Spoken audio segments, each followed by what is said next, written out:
जय श्री कृष्णा। आप सभी का दिन शुभ हो।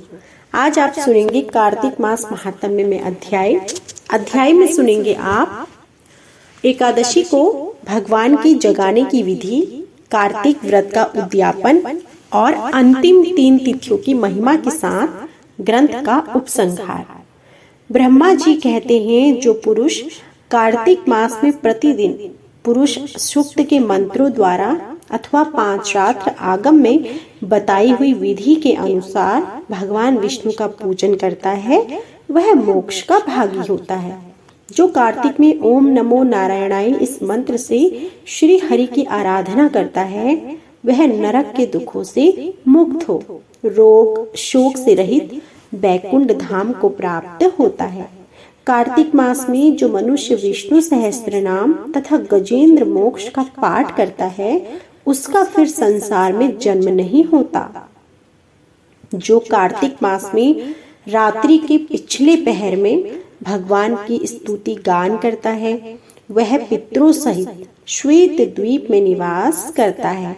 आषाढ़ शुक्ल पक्ष में एकादशी तिथि को शंखासुर दैत्य मारा गया, अतः उसी दिन से आरंभ करके भगवान 4 माह तक क्षीर समुद्र में शयन करते हैं और कार्तिक शुक्ला एकादशी को जागते हैं। इस कारण वैष्णवों को एकादशी में भगवान श्री हरि के मंत्रों का उच्चारण करके भगवान को जगाना चाहिए। हे गोविंद उठिए, उठिए हे गोविंद, गरुड़ ध्वज उठिए, हे कमलाकांत निद्रा का त्याग कर तीनों लोगों का मंगल कीजिए।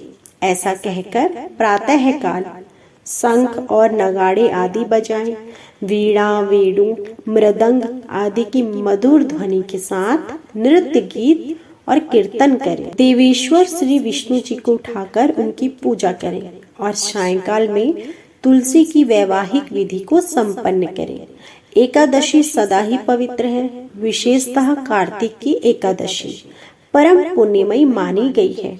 उत्तम बुद्धि वाला मनुष्य वृद्ध माता पिता का विधि पूर्वक पूजन करके अपनी स्त्रियों के साथ भगवान विष्णु के प्रसाद को भक्षण करे। जो इस प्रकार विधि से द्वादशी व्रत का अनुष्ठान करता है, वह मनुष्य उत्तम सुखों का उपभोग करके अंत में मोक्ष को प्राप्त होता है। हे मुनि श्रेष्ठ, जो मनुष्य द्वादशी तिथि के परम उत्तम पुण्यमय महात्म्य का पाठ अथवा श्रवण करता है, वह उत्तम गति को प्राप्त होता है। अब मैं कार्तिक व्रत के उद्यापन का वर्णन करता हूँ, जो सब पापों का नाश करने वाला है। व्रत का पालन करने वाला मनुष्य कार्तिक शुक्ल चतुर्दशी को व्रत की पूर्ति और भगवान विष्णु की प्रीति के लिए उद्यापन करे। तुलसी के ऊपर एक सुंदर मंडप बनाए, उसे केले के खम्भों से संयुक्त करके नाना प्रकार की धातुओं से उसकी विचित्र शोभा बढ़ाए।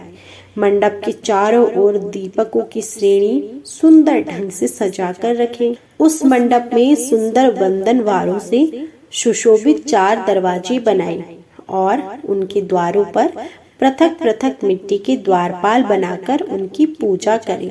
उनके नाम इस प्रकार हैं: जय विजय, चंड प्रचंड, नंद सुनंद, कुमुद और कुमुदाक्ष।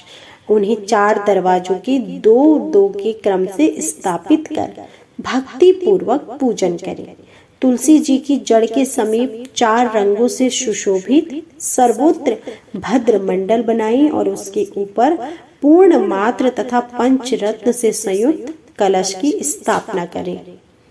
कलश के ऊपर शंख चक्र गदाधारी भगवान विष्णु का पूजन करें। भक्ति पूर्वक उस तिथि में उपवास करें तथा रात्रि में गीत वाद्य कीर्तन मंगलमय आयोजनों के साथ जागरण करें।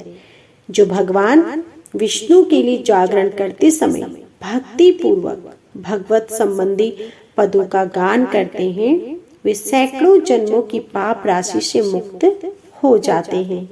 उसके बाद पूर्णमासी में एक सप्तनिक ब्राह्मण को निमंत्रण दें और प्रातः काल स्नान और देव पूजन करके वेदी पर अग्नि की स्थापना करें और अतो देवः इत्यादि मंत्रों के द्वारा देवादिदेव भगवान की प्रीति के लिए तिल और खीर की आहुति दें।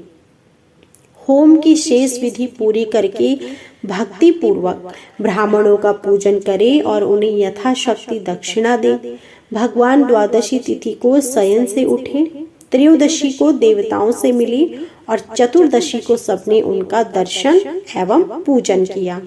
इसलिए उस तिथि में भगवान की पूजा करनी चाहिए। गुरु की आज्ञा से भगवान विष्णु की स्वर्णमयी प्रतिमा का पूजन करें। इस पूर्णिमा को पुष्कर तीर्थ की यात्रा श्रेष्ठ मानी गई है।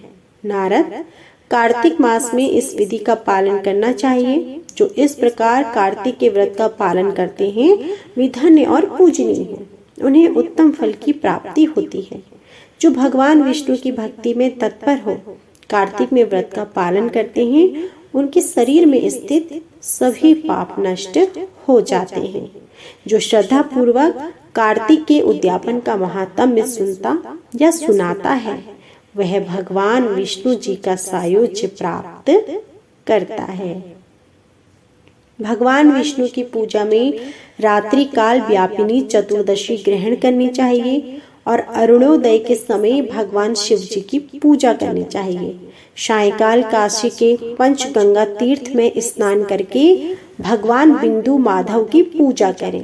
पहले विष्णु कांची में स्नान करके भगवान अनंत शेन की पूजा करें। फिर रुद्र कांची में स्नान करके ओमकारेश्वर के अग्नि तीर्थ में नहाकर भगवान नारायण की रेतुदक में स्नान करके केदारेश्वर की प्रयाग की यमुना में नहाकर भगवान वेणी माधव की और फिर गंगा में स्नान करके संगमेश्वर की पूजा करें।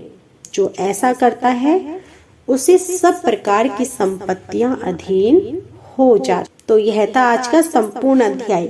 इससे आगे का अध्याय आप हमारी अगली वीडियो में जरूर सुनिएगा।